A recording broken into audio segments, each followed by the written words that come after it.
Turbot Marshall is the man called X. Wherever there is mystery, intrigue, romance, and all the strange and dangerous places of the world, there you will find the man called X.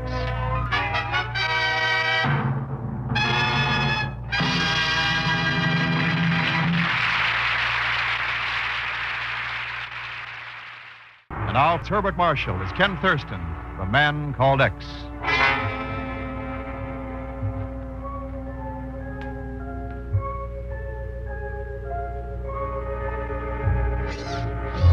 An early morning mist shrouds Lingayen Gulf in the Philippines as two men load a heavy chest into a ship's dory, drawn up onto the shore. Suddenly, from the nearby jungle, a voice hails them. You! At that boat! What are you doing there? I say, you hear? Si.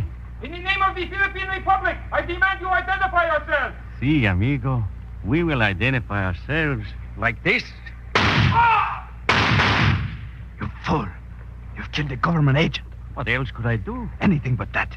You've forgotten who arrived in Manila last night? But there can be no connection between him and this. Anything is possible, you idiot.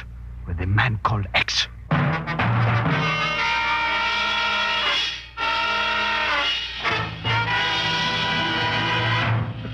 Believe me, Senor Thurston, the Philippine Ministry of Finance shall do everything possible to help you. Thanks, Senor Leone. That's liable to be a pretty big order. I know. The territory of Macau is Portuguese, 500 miles across the South China Sea near Hong Kong. We have no jurisdiction over it. Nor has the United States, but something's got to be done to stop the international black market in gold that's operating there. Si, senor. It is a constant threat to the efforts of your country to maintain a worldwide economic stability. What's more important, it means starvation for a lot of the people in this world. Now, the Bureau believes that the bulk of that black market is being supplied by Philippine gold. Gold that normally would be earmarked for the United States. Senor Thurston, we have reached the same conclusion. And something occurred this morning which may have a bearing on it. What was that? One of my men was killed at Lingayen Gulf. There were signs that a small boat had landed nearby. And we found this upon the sand. Leone, that looks like a Chinese gambling chip. It is, senor. It is a marker that came from the Lotus Blossom, a notorious gambling hall in Macau. Uh-huh. Our agents tell us that the Lotus Blossom is operated by a woman known as Madame Hung Shang, who has an interest in every underworld activity in Macau. Including black markets, in gold. What would your guess be, Senor Thurston? I'll let you know, Leone.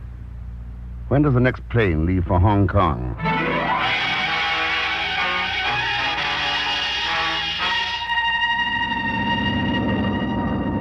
This is a pleasant trip to make by air. You will be in Hong Kong for some time, Senor Thurston? I'll have to let my business decide that, Dr. D'Amico. Are you Americano businessman, always with a nose to the grindstone? As a physician, I prescribe relaxation, the kind one can find in Macau. Oh? See, I have a private sanatorium there in the northern hills. Secluded, quiet, overlooking the Camoens Gardens. That sounds restful. And healthy. But then Macau has the healthiest climate in all Asia. You would be doing me a favor, senor, if you would visit me there. The daily steamer runs from Hong Kong. Up to your old tricks again, Doctor? Oh, Senorita Burton, I did not see you on the plane. Don't let your surprise make you forget your manners, Doctor. 1,000 pardons. May I present Mr. Thurston? Mr. Thurston, the famous Senorita Frances Burton. How do you do? How do you do?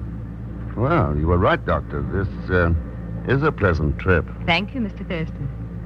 And now, Dr. D'Amico, this time your patient is going to write the prescription.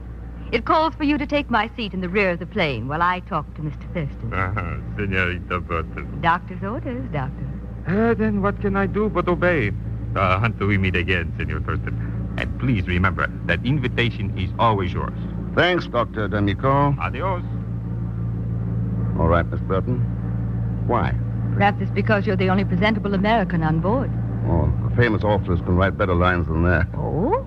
You've read my books? A couple of them. Underworld Europe, Underworld Africa. They're good. Accurate, factual. Thanks. I tried to make them that way. That's why I'm going to Macau. An Underworld Asia coming out? Yes. And the reason I picked Macau for research is the same reason I wish to speak with you. Oh? Dr. D'Amico was not entirely correct. Macau can be the unhealthiest place in Asia, particularly for anyone who interferes with Madame Hung Chang's activities. Whether gambling, fishing, opium, or gold. Why tell me this? It's very simple, Mr. Thurston. Everything I've said about the danger of interfering with her goes double. If the man involved is the man called X.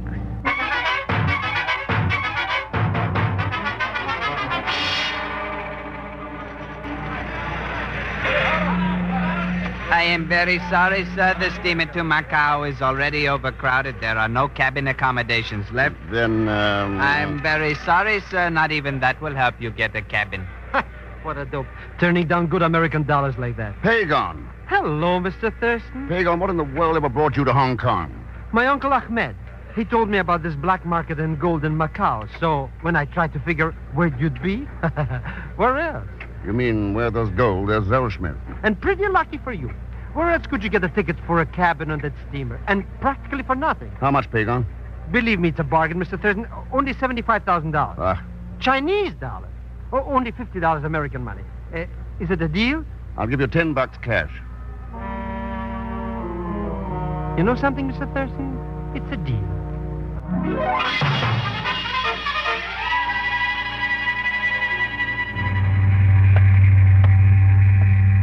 Here's the cabin, Mr. Thurston.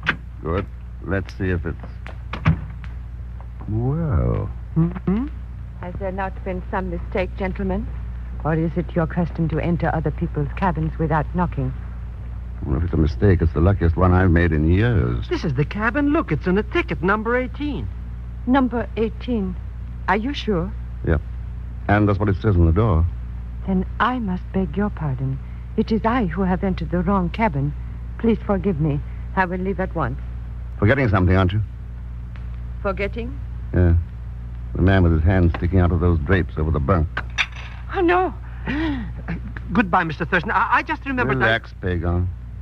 He can't hurt you now. Not doing me any good. Lying there, that sticker in his throat. It's a surgeon's scalpel. Well, miss? All right. I will tell you the truth. My name is Maurice.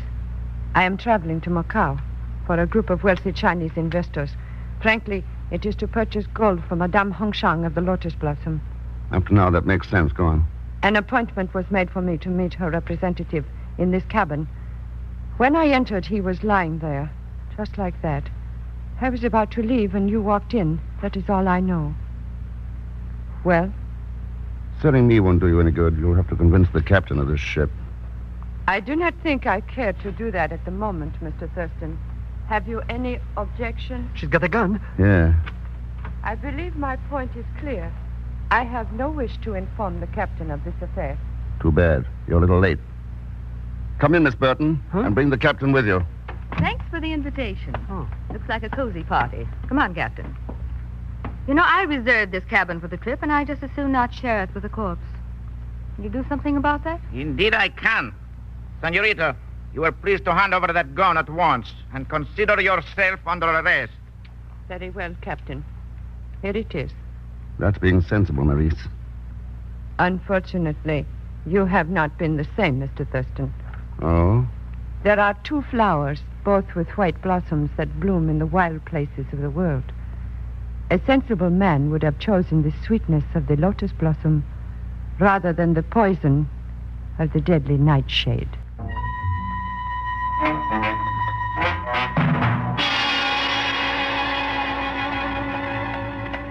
This is the Playa Grande, Ken, Macau's main promenade.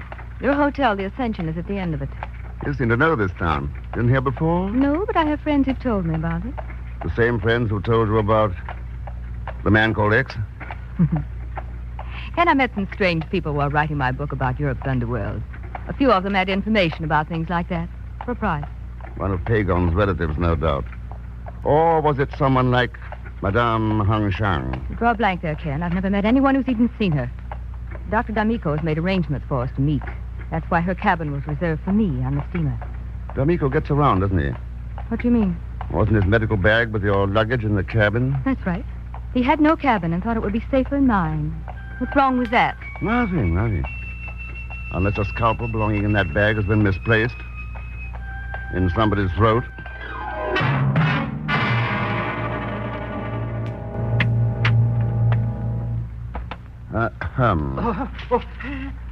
Hello, Mr. Thurston. Back to the hotel so soon? All right, Pagon. Stop trying to steam open that radiogram and give it to me. Mr. Thurston, I was just making some tea and sort of fanning the steam away. Could I help it if it loosened the envelope? Bad news, Mr. Thurston? That depends on how you look at it. It's from Signor Leone. His answer to the one I sent from the steamer giving a description of the dead man. That was silly. Why should Signor Leone know anything about him? I don't know. Except that the message says, description that of Joseph Matalia, Philippine Treasury agent. Dead man, Filipino agent. Mr. Thurston, what's this all about, anyway? What are you doing here? That's top secret, Pagon. Oh? Some people would pay a small fortune to find that out. Huh. They would? Sure. Especially Madame Hong Shang, or even Dr. D'Amico. Mr. Thurston, now that I'm working for you again, don't you think I should know all about this? I don't know. There's no telling what some people might do if they found out I was here about the sale of gold. Gold? Yeah. Philippine gold. To be offered to the black market. Don't you worry, Mr. Thurston. I'll keep clammed up like an oyster. Well, I better be leaving. See you later, Mr. Thurston. Okay, Pagon. Okay.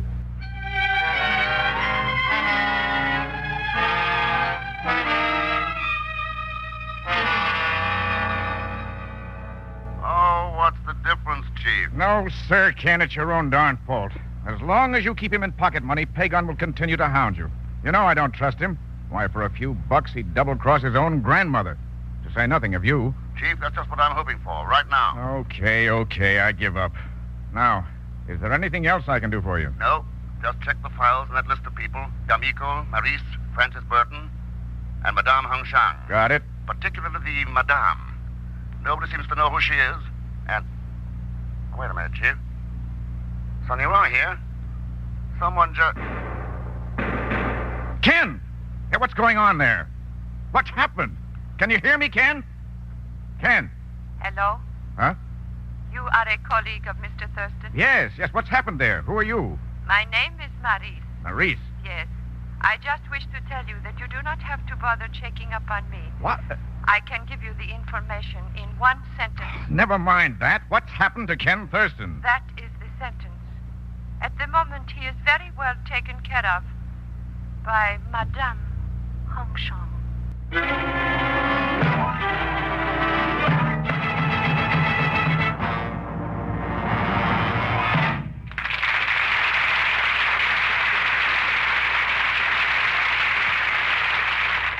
Now to continue with Man Called X, starring Herbert Marshall. Ken Thurston is in Macau, attempting to halt the illegal flow of Philippine gold into the black market. Gold originally earmarked for the United States. While reporting to the chief, his phone conversation is interrupted by gunshots, and the beautiful Maurice informs the chief that Ken is in the hands of the infamous Madame Hong Shang. Now, sometime later, Ken has regained consciousness in a sumptuously appointed Oriental apartment. You are feeling better now, Mr. Thurston. I guess I'll do. What gives, Maurice? You are in my private quarters at the Lotus Blossom. So you're Madame Hong Shang. That is right. Are you surprised? Not particularly. What went on back in my hotel room? Assassins were attacking you, Mr. Thurston. My men arrived in time to dispose of them. However, they were afraid you might shoot at them by mistake during the confusion, so they rendered you unconscious. Cautious little creatures, aren't they? What were they doing there anyway? The captain of the steamer released me at once, of course. They accompanied me to your hotel. I was most anxious to discuss certain business with you. Concerning murder? Concerning gold. Oh?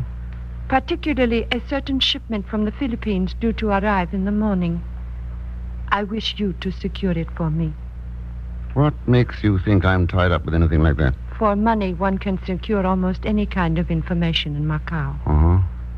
If you deliver the gold to me, you will be entirely safe here. If not? I see. How much time have I? Until dawn tomorrow. Generous, aren't you? Your answer, Mr. Thurston. I'll let you know, Maurice, at dawn.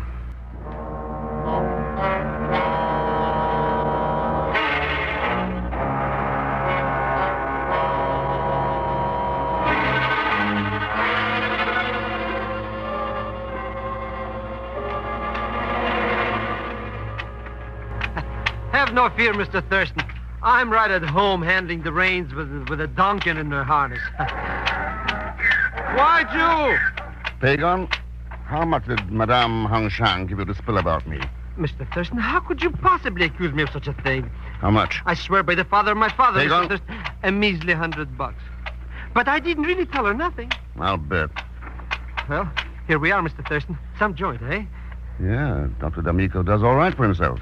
Hey, how come if Macau is such a healthy territory, there's enough sick people for him to support a place like that? That's what I'm going to find out inside. If you've done your job. Job? What job? Selling me out to Dr. D'Amico, too.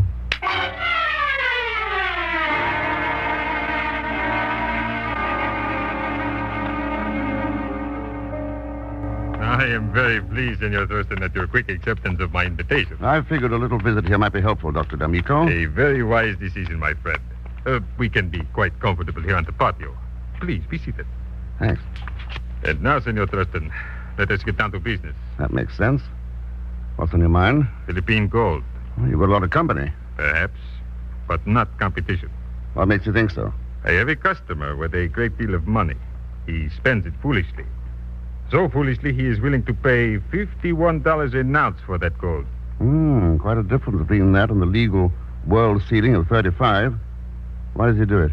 You know as well as I, senor, that gold is the only thing of value in the world today. I can think of a few others. Peace.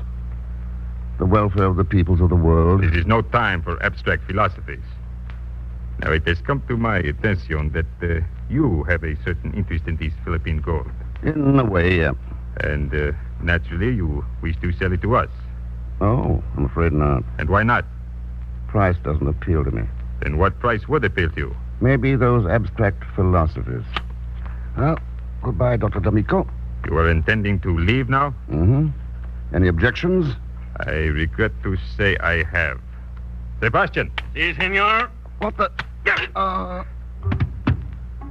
You see, senor, you will have to make up your mind here. And for your own sake, I would advise you to hurry, Mr. Thurston.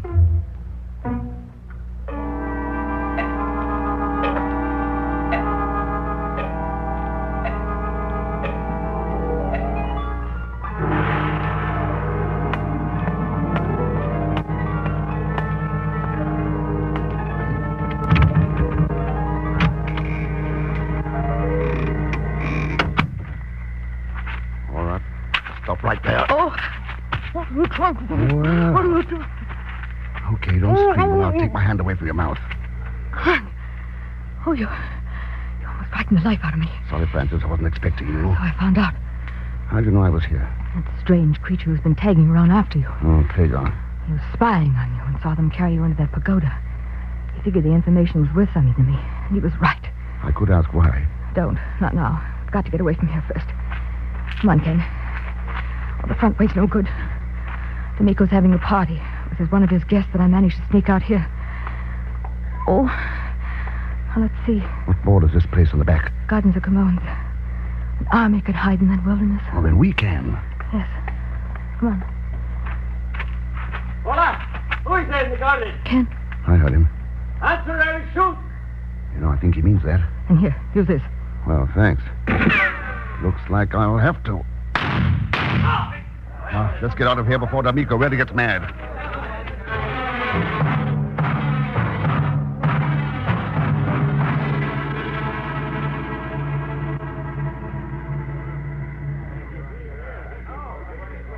Okay, Francis.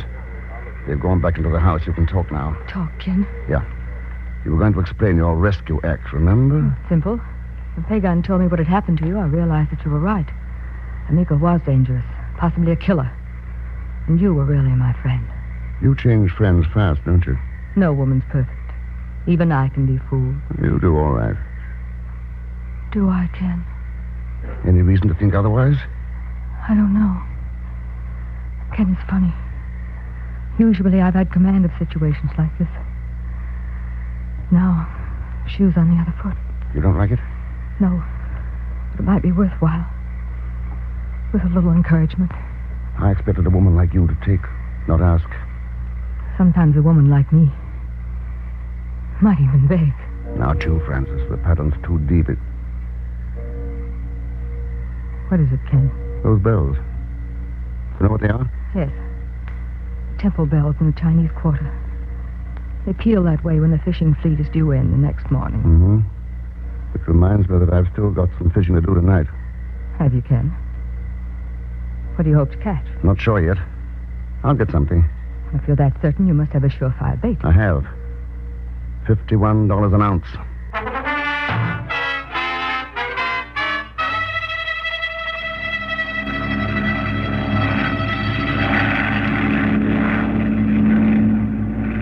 Mr. Thurston, this is ridiculous.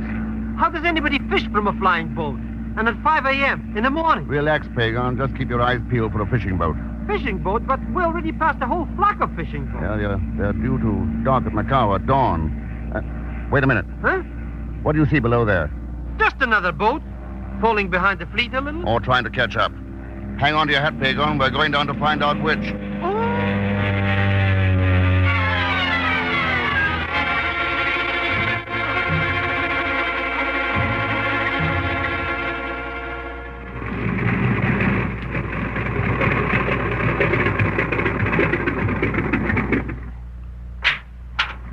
Ahoy there, fishing boat.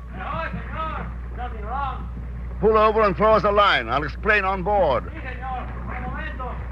Did you have to land on the windy side of the fish boat? Mr. Thurston, already it doesn't smell so good in here. It'll be worse when we get aboard, Pagan. But why do we have to visit such a dirty thing anyway? Mr. Thurston, that boat, it's getting pretty close. Isn't it time it slowed down? Not if they intend to ram us. Ram us? Mr. Thurston! Overboard, Pagan. Jump.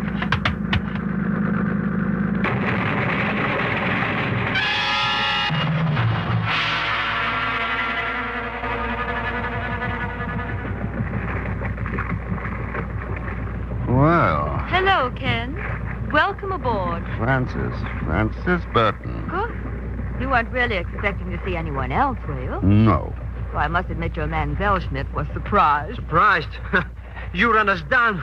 You pick us up. I don't get it. It's simple, Pagan. Miss Burton is the fish we were after. Huh? She had a pretty smart scheme for getting gold from the Philippines to Macau, using a fishing boat and timing the trip so it could put in with the fleet, getting the gold ashore undetected. It's a good scheme, Ken. How did you puzzle it out? I wasn't too tough. After I let Pagan pave the way by giving him information to sell, as a result, Maurice and D'Amico thought I was the agent for the Philippine gold and tipped me off that it was expected this morning. And you helped by knowing that the fishing fleet was due to dock at dawn. But that doesn't make sense, Mr. X. She was the one who rescued you from Dr. D'Amico. Sure.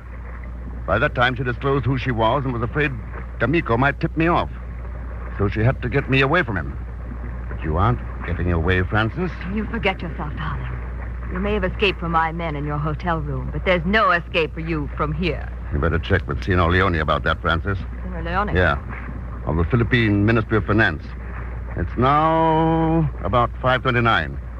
He was supposed to make contact with us at 5:30. Say within the next minute or two, we should know whether... Mr. Thurston, somebody's shooting at us. That was only a warning shot across the bows. Fired by a Philippine gunboat with Sino Leone aboard. Looks like you won't dock at Macau after all, Francis. So, Ken? Very well, but you'll never dock anywhere again. Let me have that gun. I'll kill you. You hear? I'll kill you. Now, let's have it. We did it. We got the gun. Here. You can come out from behind that table now, Pagan. Too bad I had to be rough, Francis. Oh, But your kind can't be handled any other way. To you, gold's an end in itself. Something to fatten a few purses instead of nourishing the bodies of starving people. D'Amico said peace and the welfare of mankind are only abstract principles. If you think so, just ask the people. They'll tell you. And how they'll tell you.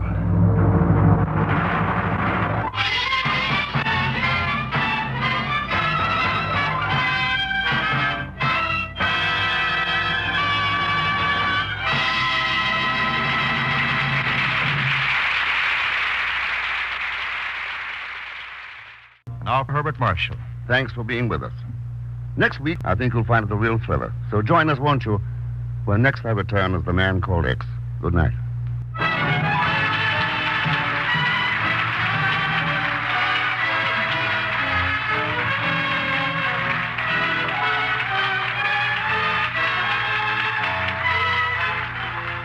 The Man Called X is directed by Jack Johnstone, with music composed and conducted by Johnny Green.